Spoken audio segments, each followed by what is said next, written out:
Hey everybody, it's the epitome of geekdom here, and I hope you're all having a lovely day. And on today's video, I'm going to answer a question that a lot of Star Wars fans have had for many years, but more so now in the modern era of Star Wars, in the Disney era of Star Wars, and that is, what is canon? Well, thankfully now we actually know, so sit back and enjoy. If you have not subscribed to the channel, go ahead and click the subscribe button, and thank you for your subscription. And of course, comment in the section below if you want to talk about it. So, there's been a lot of confusion about Star Wars canon, and before I get into the official Disney Star Wars canon, which has been released now, I want to talk a little bit about some of the history of the Star Wars canon, because it's very, very interesting how things have changed. Now, originally, obviously there was the first 3 films, and there were a number of novels that came out from the 80s into the 90s. We got Shadows of the Empire, and it was always kind of a mystery as to what was and wasn't canon.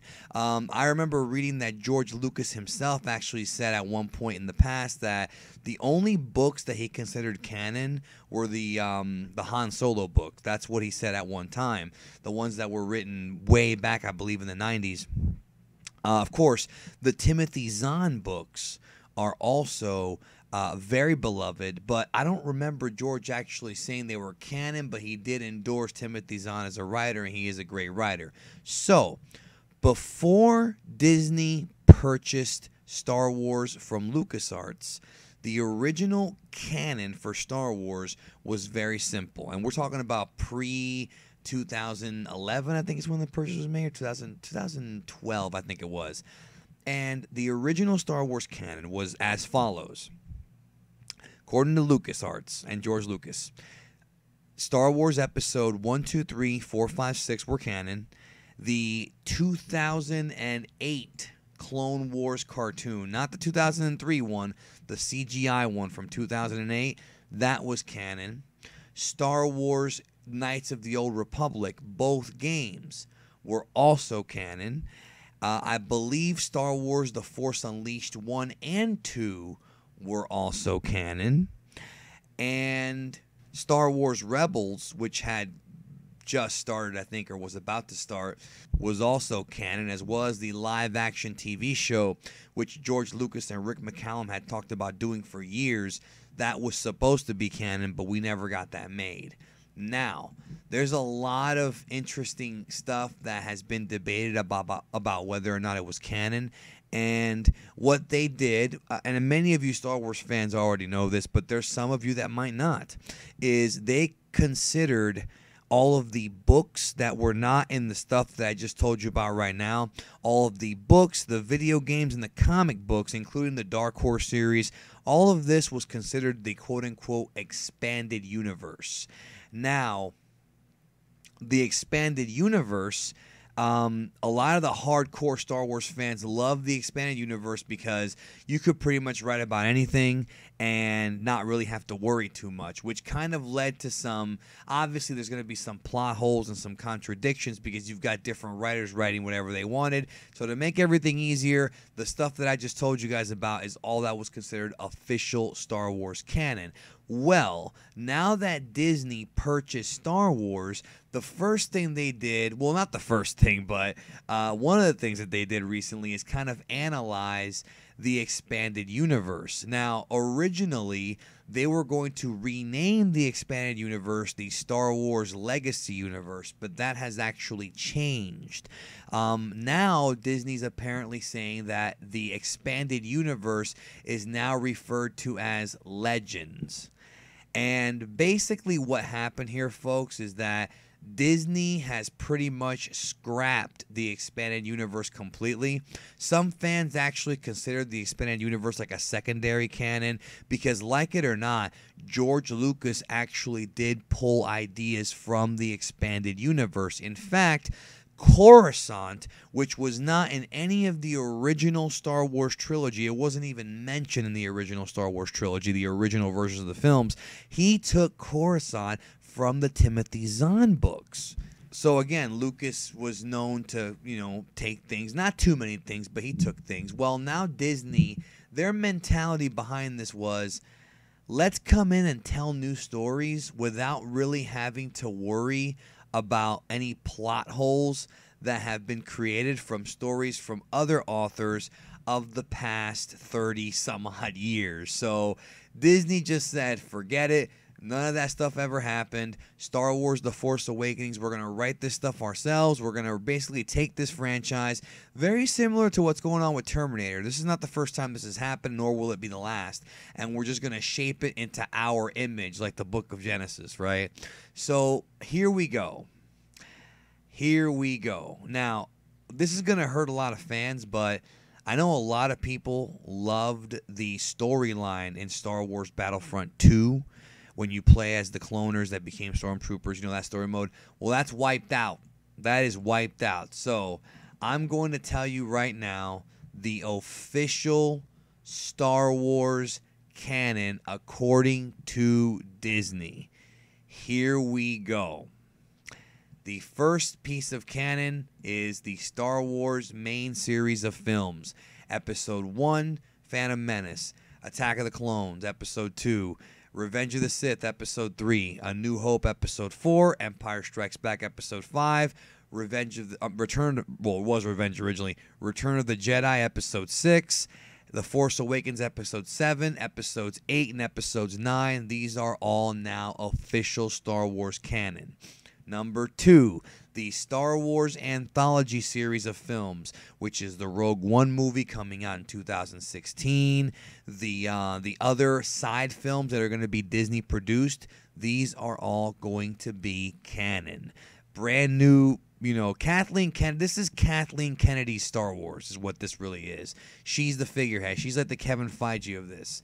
Number 3, the Clone Wars movie, the CGI one, and the TV show from 2008 are going to remain canon. So I know a lot of people are critical of Darth Maul coming back, and there's a lot of things you can criticize about the Star Wars Clone Wars show, but that is going to be kept canon by Disney, according to what they said. The Star Wars Rebels show, which is very much a continuation of the Clone Wars show, airing right now as we speak. Season 2 is about to begin. That is also... Actually, I think it already started, but regardless, that is also considered canon now. So, and in fact, the scuttlebutt is that the Rebels show is going to tie in with Episode 7, so keep an eye out for that. Now, with the purchase of Star Wars, and I'm not done yet, by the way, Disney has now created a new series of video games, comics, and books. So starting with 2015, really, the products that are coming out now are part of the new Star Wars canon. So every Marvel comic that's coming out now in the Disney line, the Lando comics, the Aftermath comics. Well, I think that's actually going to be a book, but I think it's a comic too. They're out now. They're coming also later this year. Those are going to be canon. From the video game perspective, Star Wars Battlefront, not the original one or the sequel from back in the day, Battlefront 3, but it's now just being called Battlefront. The game that is coming out later in 2015, that game is canon. And not only is it canon, but you also get to play a level called the Battle of Jakku, which is actually going to be a prelude to Star Wars The Force Awakens. So you don't have to play that game before you watch the movie, but playing that game will give you a perspective on the movie. I have some scuttlebutt as to why that is, but I won't get into that right here. That's more for a spoiler type of video. This is not really a spoiler video. And the other thing that Disney is now considering canon is all of the post-2014 books. The Tarkin book, the Aftermath book. There's going to be a novelization of the film. From what I understand, what I've been reading is that they're going to create this group where they're going to, I guess, monitor the authors. I don't remember exactly how it was worded when I read the article, but basically things are going to be looked at by Disney and approved by somebody in Disney, a continuity editor. I mean, I'm not really sure. So, unfortunately, I know a lot of fans love Knights of the Old Republic. That is no longer canon. One person asked Lucasfilm, is Boba Fett alive or dead? Because a lot of people wonder Boba Fett's fate, because Boba Fett apparently dies and gets burped up by the Sarlacc in Return of the Jedi, but in a lot of the expanded universe novels, he comes out and he's alive, and Boba Fett's a very creative character.